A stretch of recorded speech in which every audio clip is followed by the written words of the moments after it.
ប៉ុន្តែទោះជាយ៉ាងណាក៏ដោយខេត្តយើងមិននៅនឹងទេក្រុងយើងមិននៅនឹងទេបើសិនជាសន្តិភាពរក្សាបានបើសិនជាស្ថិរភាពសេដ្ឋកិច្ចរក្សាបានបើសិនជាគោលនយោបាយត្រឹមត្រូវហើយមានចីរភាពខេត្តកន្លែងមួយនឹងបន្តរីកតទៅទៀតពីមុនយើងមាន 10000 នាក់ឥឡូវយើងមាន 100000 នាក់ជាង10ឆ្នាំទៀតយើងអាចឡើងដល់ 50000 នាក់នៅអ្នកដែលមានការងារបង្កើតការងារនៅខេត្តព្រះសីហនុរបស់យើងនេះហើយប្រជាពលរដ្ឋនៅទីនេះកាន់តែមានភាពរីកចម្រើនបន្ថែមបត្យកលាកាន់តែច្រើននេះហើយគឺជាការអភិវឌ្ឍប្រទេសរបស់យើងបន្តិចម្ដងបាទយើងមិនអួតយើងនិយាយកាត់យើងមិនបានពូតកុហកប៉ុន្តែយើងនិយាយអ្វីដែលយើងធ្វើបានតិចច្រើនយើងសប្បាយរីករាយ1លាន8សែននៅទូទាំងប្រទេសមិនតិចទេ110,000 នាក់ក៏មិនតិចដែរព្រោះបើគ្រាន់តែអង្គុយនេះ30000 នាក់ហើយ30000 នាក់នេះតើត្រូវចិញ្ចឹមប្រមាណសែននាក់តទៅទៀតជាកម្មការនីម្នាក់អាចចិញ្ចឹមកូន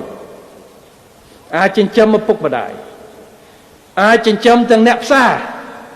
ពួកយើងចេញទៅយកលុយទៅណាបើមិនទិញបន្លែផ្លែឈើពីអ្នកផ្សារតើទេឬមួយក៏ធ្វើការងារផងហើយនៅផ្ទះដាំបន្លែដាំស្រូវខ្លួនឯងអត់ទេអញ្ចឹងគឺកម្មករចិញ្ចឹមកសិករចិញ្ចឹមអ្នកនេសាទអញ្ចឹងគឺសេដ្ឋកិច្ចចំណូលដែលរាជរដ្ឋាភិបាលយកប្រមាណ100 លានមកចាក់នៅក្នុងកប៉ៅប្រជាពលរដ្ឋនៅទីនេះបាទប្រមាណ100 លានមិនដូចជាង200 លានទេក្នុងមួយឆ្នាំ178 លានគ្រាន់តែនៅក្នុងតំបន់សេដ្ឋកិច្ច5ចឹង178 លាននេះគឺដាក់ចូលនៅក្នុងកប៉ៅបងប្អូនប្រជាពលរដ្ឋតែម្ដងហើយ178 លានអ្នកនេះខ្ញុំគិតថាអ្នកដែលជាប់ពន្ធប្រាក់បៀវត្សតិចបំផុតគឺបើនៅថាលុយទាំងអស់ដែលប្រាក់បៀវត្សមកទុកនៅក្នុងកប៉ៅបងប្អូនទាំងអស់បាទដោយរដ្ឋបិទយកទេថែមទាំងរដ្ឋចេញឲ្យបន្ថែមទៀតតាមរយៈដូចបសសតាមរយៈនយោជកចេញឲ្យបងប្អូនអត់ចាំបាច់ចេញទេ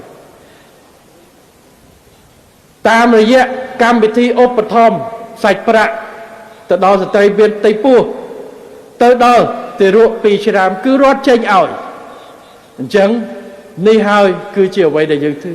បៀវត្សយើងខិតខំជាបដាឡើងតិចច្រើនប្រទេសខ្លះជុំវិញយើងដោយអាដាមហេងសួរនិយាយគឺពេលដែលសេដ្ឋកិច្ចខ្លាំងអត់តឡើងទេហើយប្រទេសខ្លះគឺកាន់តែថយទៀតដោយសារបើកនៅក្នុងប្រាក់ប្រទេសនោះហើយលុយវាធ្លាក់ចុះលុយដុល្លារហើមអញ្ចឹងកាន់តែធ្លាក់ប៉ុន្តែនៅកម្ពុជាតិចច្រើនយើងបានធ្វើការដំឡើងជាប្រចាំដើម្បីគិតគូរពីផលប្រយោជន៍របស់បងប្អូនហើយយើងនឹងខិតខំការពារនៅផលប្រយោជន៍នេះហើយខិតខំពង្រីកបន្ថែម